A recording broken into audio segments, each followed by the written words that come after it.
Everyone. അപ്പോൾ ഇന്ന് read ചെയ്യാൻ പോകുന്നത്, ഇപ്പോൾ ചിലവർക്കൊക്കെ മാരേജ് ഈ ഒരു ഇയർ എൻ്റെ അമ്മയ്ക്ക് മാരേജ് ചെയ്യണമെന്നൊക്കെ ആഗ്രഹിക്കുന്നവരുണ്ട്. സോ നിങ്ങളുടെ മാരേജിനെ കുറിച്ചിട്ടുള്ള റീഡിംഗ് ആണ് കേട്ടോ. ഈ ഒരു മന്ത് എൻ്റെ അമ്മയ്ക്ക് നിങ്ങൾക്ക് മാരേജ് പോസിബിലിറ്റി ഉണ്ടോ എന്നാണ്. 2 കാർഡാണ് വന്നിട്ടുള്ളത്. ഹെർമിറ്റ് ആൻഡ് കരിയർ റിലേറ്റഡ് ആയിട്ടുള്ളതാണ്. 3 ഓഫ് വാൻസ് ആണ്. ഒരു കാർഡും കൂടി എടുക്കാം. ഓഹോ, 2 ഓഫ് പെന്റക്കിൾസ് ആണ്.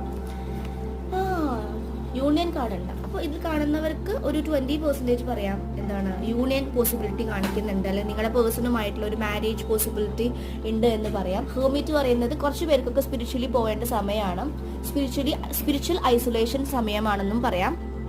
നിങ്ങളുടെ കരിയർ റിലേറ്റഡ് ആയിട്ടും ഫിനാൻസിന്റെ കേസ് ആണെങ്കിൽ ഇതാ തല തിരിഞ്ഞിട്ടാണ് നിൽക്കുന്നത്. ജഗ്ലിംഗ് ആണ്. ആ ജഗ്ലിംഗ് മാറുന്നുണ്ട്. നിങ്ങൾ ആ ജേർണിയുടെ ഒരു മിഡിൽ സ്റ്റേജിലേക്ക് എത്തുന്നു എന്ന് പറയുന്നു. അപ്പോൾ അതിൻ്റെതായിട്ടുള്ള കുറേ ബ്ലെസ്സിങ്സും കാര്യങ്ങളൊക്കെ നിങ്ങൾ അനുഭവിക്കാൻ ചാൻസസ് ഉണ്ട്. അപ്പോൾ 20% ഈ ഒരു ഇയർ എൻഡിൽ മാരേജ്